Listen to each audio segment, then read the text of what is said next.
My legs felt like concrete.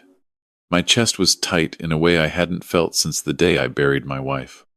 And all I could do was stand there, holding my phone, watching my son smile at me like he hadn't just done something unforgivable.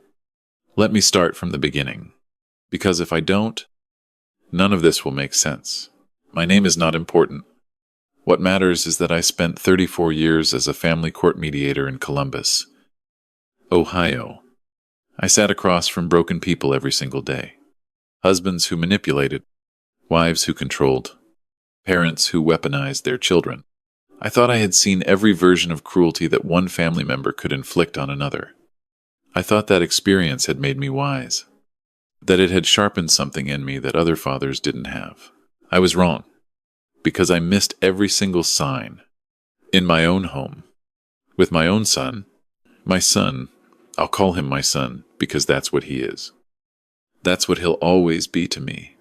Regardless of what happened married a woman, I'll call my daughter-in-law about 4 years ago. She was 29 when they met. Bright, funny in a quiet way. She had this habit of tucking her hair behind her ear when she was nervous. And I noticed early on that she did it a lot around my son's wife's family. Around his mother-in-law, especially. His mother-in-law. I need you to understand this woman before I tell you the rest. She was 64 years old. Retired administrator from a school district in Dayton. She carried herself like someone who had spent decades being the most important person in every room she walked into. When she spoke slowly, deliberately, like every word deserved to be framed and hung on a wall. My son worshipped her. That was the first thing I noticed, and chose not to examine too carefully. He called her twice a day. He asked her opinion on things that had nothing to do with her. What neighborhood should he and my daughter-in-law buy a house in? What kind of car made more sense financially? Whether my daughter-in-law's job in hospital administration was really stable enough for their future. My daughter-in-law had worked at the same hospital for 6 years. She was good at what she did. Her supervisor had told her twice that she was on track for a director position. But my son's mother-in-law had a way of describing her work that made it sound temporary. Uncertain. Like a phase my daughter-in-law was going through before she settled into something more appropriate, more domestic. I noticed, and I said nothing. That is the thing I have to live with. I noticed, and I said nothing, because my son seemed happy, and I told myself that happy was enough. The first time I saw something that genuinely unsettled me was at Thanksgiving, about 2.5 years into their marriage. My daughter-in-law had made sweet potato casserole. It was good. I told her it was good. My son looked at his mother-in-law when I said it. This quick sideways glance, like he was checking her reaction before deciding whether to agree with me. She gave the casserole a polite smile and said, "It's a little sweet for my taste. Your mother used to make it with less sugar?" My son nodded. "Yeah," he said. "I think the recipe needs some adjusting." My daughter-in-law looked down at her plate. She tucked her hair behind her ear. I told myself it was nothing. People have opinions about recipes. Families have dynamics. I was reading too much into a glance across a dinner table. I kept reading too much into things. Or so I told myself. For the next 18 months, the way my son interrupted my daughter-in-law when she was speaking, the way he repeated things his mother-in-law had said, sometimes word for word, as if he had processed them and converted them into his own opinions, the way my daughter-in-law had stopped talking about the director position, the way she had stopped talking about a lot of things. She used to call me, not often, but occasionally, she'd call to ask about a recipe my wife used to make, or to tell me about a funny thing that happened at work, or just to chat. Those calls stopped sometime in the 2nd year of their marriage. I noticed. I told myself she was busy. I told myself marriages create new gravitational centers and that was healthy and normal. My wife had died 4 years before my son got married. Breast cancer. 17 months from diagnosis to the last morning I held her hand. She was the one who would have seen this clearly. She had a gift for seeing through the surface of things, for asking the right question at the right moment, for sitting next to someone in silence until they finally said what they actually meant. I used to watch her do it with our son when he was a teenager and marvel at it. I didn't inherit that gift. I had courtroom skills and professional distance, and I had spent 3 decades using those tools on strangers and apparently forgotten how to use them on my own family. The Saturday this story turns on was the first weekend of March. My son had called the week before to invite me to dinner at their house. Just the 4 of us, he said, meaning him, my daughter-in-law, his mother-in-law, and me. I thought it was a good sign. I brought a bottle of wine I knew my daughter-in-law liked because she had mentioned it once, maybe a year earlier, and I had written it down the way I used to write down small details about clients. I don't know why I wrote it down. Maybe some part of me was paying closer attention than I admitted to myself. Dinner started fine. My daughter-in-law had made chicken marsala. It was excellent. The conversation was careful. The way conversation is when people are managing something unspoken. My son's mother-in-law talked about a home renovation project she was overseeing. I asked my daughter-in-law about work, and she started to answer, and my son said, "She actually has some news about that," and looked at his mother-in-law with that same sideways glance. And his mother-in-law set down her fork very slightly. My daughter-in-law said, quietly, that she had been offered the director position, that her supervisor had formally recommended her, that she would need to make a decision by the end of the month. There was a silence. My son said, "We haven't decided anything yet." My daughter-in-law said, "I haven't decided anything yet." He looked at her. It was a small correction she had made, grammatically minor, but the air in the room changed when she said it. His mother-in-law picked up her fork again and said, "Director positions come with a great deal of pressure. A lot of couples underestimate how that kind of stress travels home with you." She looked at my son when she said it, not at my daughter-in-law. At my son, my daughter-in-law said, still quietly, "I think I can manage it." My son said, "That's not really the point, is it?" It wasn't a question. I should have said something then. I was a family court mediator for 34 years. I knew exactly what was happening at that table. I had filed the language of it 1,000 times. But it was my son, and his mother-in-law was sitting across from me with that patient. Certaines expressions. And I told myself that couples navigate career decisions together, that this was a conversation, not a confrontation, that I was projecting professional patterns onto a family dinner. My daughter-in-law reached across the table for the breadbasket near my son's plate. She bumped his water glass. Not hard. It tipped, and water spread across the tablecloth toward him. And he stood up fast, pushing his chair back. And he said her name in a voice I had never heard from him before. Then he grabbed her wrist. He grabbed her wrist across the table, hard enough that she made a sound. And he said, through his teeth, something about being careful, about always being careless, about how this was exactly what he was talking about. His mother-in-law was already standing with a cloth napkin, blotting the tablecloth, saying, "It's all right. It's fine. Let's not make a scene." And her voice was so calm, so practiced, that for one fractured second I almost believed her. My daughter-in-law's face was very still. I stood up. I don't remember deciding to. I was sitting, and then I was standing. And my son looked at me, and I said, "Let go of her wrist." "I let go." He sat back down. His mother-in-law was still blotting the tablecloth. My son said, "Dad, this is between us." I said, "I just watched you grab your wife's wrist hard enough that she made a sound.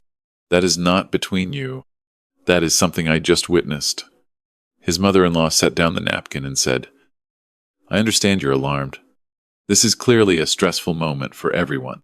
Why don't we all sit down?" And I said, "I'm going to ask you to please not speak right now." She looked at me the way she probably looked at young teachers who had questioned a policy. Patient, certain of her own authority. She picked up the napkin again. I looked at my daughter-in-law. I said her name. I asked her if she was all right. She looked at the tablecloth for a moment. Then she looked at me, and she said, very quietly, "This isn't the first time." That was when my legs went to concrete, because in 34 years of family court, I had heard that sentence, or variations of it, more times than I could count. I had heard it from women in their 20s and women in their 60s. I had heard it from men who had been too ashamed to say it sooner. I had documented it, filed it, presented it to judges, and now I was hearing it across a dinner table from my daughter-in-law. And I was realizing that the professional distance I had been so proud of for 3 decades had been the thing preventing me from seeing what was directly in front of me. My son said her name in a warning tone. His mother-in-law said, "I don't think this is the time or place for her," I said. When was the first time my daughter-in-law looked at my son? He was very still. She looked back at me, and she said, "About 18 months ago, after I mentioned the promotion the first time." 18 months. While I was telling myself I was reading too much into things, my son stood up from the table. He said that I was blowing this out of proportion, that I'd walked into one moment and was constructing a narrative around it, that I, of all people, should understand how context mattered. He said it the way people say things they have rehearsed without knowing they are rehearsing them. He said his mother-in-law could tell me that this kind of thing happened in marriages and that it didn't mean what I was implying it meant. His mother-in-law said, "Conflict is part of any marriage. The important thing is how a couple works through it together." I looked at her. I said, "Your son grabbed his wife's wrist hard enough to hurt her in front of me. You are describing that as conflict." She said, "I'm describing the larger picture." I said, "I'm not interested in the larger picture right now." I asked my daughter-in-law if she wanted to leave with me. She looked at my son. She looked at his mother-in-law. She looked at the tablecloth. And then she said, very quietly, "Yes." We left. My son called my name as we walked to the door. His mother-in-law said something about overreacting and perspective. I closed the door behind us. In my car, my daughter-in-law sat with her hands in her lap and told me things that took about 40 minutes to say. She told me about the 18 months. She told me about the wrist not being the first physical thing, only the first in front of someone else. She told me about her job being described to her, repeatedly, as a source of instability in their marriage. She told me about the calls to his mother. She told me about the way she had stopped calling me because he had begun asking her what we talked about afterward. She told me about the director position being presented to her by her supervisor on a Tuesday, and her coming home happy about it, and the week that followed that Tuesday. She cried once, briefly, and then stopped and apologized for crying. And I told her to please not apologize. I want to be honest about what I felt sitting in that car. I felt grief. I felt fury. I felt the specific, nauseating shame of a professional who had failed to apply his profession to his own life. And I felt something else, something colder and more purposeful, that I recognized from the courtroom, the feeling of understanding exactly what needed to happen next. The next morning I called a colleague, a woman I had worked alongside for 11 years, who had left mediation to become a domestic violence advocate and legal consultant. I told her what I had witnessed and what my daughter-in-law had told me. She asked the right questions carefully. She told me what documentation would matter and what wouldn't. She told me about protective orders and the process.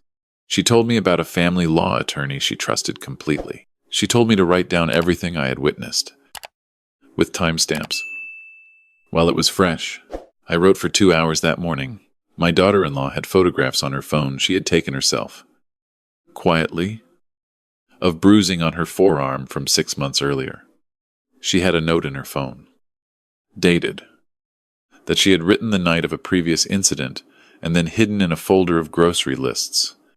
She hadn't known why she was keeping records. She told me later that she thought she was keeping them to prove it to herself, to counter the version of events she was told every time. The version where she had misunderstood or overreacted or caused it. The attorney my colleague recommended was thorough and unimpressive. In the best possible way, she didn't perform confidence. She simply had it. She reviewed everything my daughter-in-law had. She explained the process without dramatics. She filed for a protective order on a Thursday afternoon, and it was granted by Friday morning. My son called me 7 times on Friday. His mother-in-law called twice. I let them go to voicemail. My colleague had advised me on that too. What happened in the weeks after that I will describe carefully because I want to be accurate, and because I think the accurate version is more important than the dramatic one. My son did not take the protective order quietly. He called members of our extended family. He told a version of events that I will not repeat here because it was not true. His mother-in-law, I was told by my nephew, described my daughter-in-law as having had a breakdown and described me as having encouraged it. She said my daughter-in-law had always been unstable, and that the promotion had pushed her over an edge that the family had long been worried about. She said this to people I had known for decades. I did not respond publicly to any of it. My attorney, when I consulted her about it, said the best response to a false narrative in a legal context is documentation. So I documented. My daughter-in-law moved into an apartment. She was back at work within 2 weeks. Her supervisor, it turned out, I had noticed things over the past year and a half. A change in her demeanor. A pattern of calling in on certain Mondays. The way she had seemed to deflate when the director discussion first came up, and then backed away from it. Her supervisor had not said anything because she hadn't been sure. She said it to me later, when I met her briefly at my daughter-in-law's request. With the same complicated expression, I recognized from years of watching people realize they had seen something and not acted on it. There is a version of this story that ends in a courtroom, dramatic and conclusive. The real version is less cinematic. My son entered a diversion program as part of a plea agreement. There are conditions attached to that agreement. His mother-in-law has not, to my knowledge, acknowledged any version of events that implicates her in anything. I don't expect her to. I spent 34 years watching people protect their self-image against all available evidence. My daughter-in-law accepted the director position. She started in the role 8 weeks after she moved out. She called me on her first day to tell me, and I sat in my kitchen with my coffee getting cold and listened to her sound like herself. Again, that quiet, funny version of herself that I had met 4 years ago and watched go dim in increments so gradual I had told myself I wasn't. Seeing it, my son and I have spoken 3 times since that Saturday. The conversations have been short and careful and honest in the way that conversations are honest when there is nothing left to protect. I don't know what will happen between us in the years ahead. I know what I hope for. I know what I am unwilling to accept. Those 2 things are not in conflict for me the way they might have seemed to be before that dinner. What I want to tell you, if you are watching this and recognizing something, is this: the signs I missed were not subtle. I had the professional vocabulary to name every one of them. The reason I missed them was not that they were hidden. It was that I did not want to see them in my son. And that wanting, that protective blindness, is something I think about every day now. The first incident is always described as the first incident in front of someone else. There are always earlier ones. You do not need professional training to see what I should have seen. You need to be willing to look. I looked late. I looked, finally, on a Saturday evening in March, when my daughter-in-law said 3 words across a dinner table, and something in me stopped performing the role of a father who was certain his son was fundamentally all right. She is all right now. That is the part that stays with me. And I want to ask you something before you go, because I think about this a lot. If you are watching from somewhere, if this story landed close to something you know, what did you do at the moment when you first saw it? When was the first time you noticed? Tell me where you're watching from. And tell me what you did or what you wish you had done. Because I think those answers matter more than anything I learned in a courtroom. And I think you probably already know what I mean.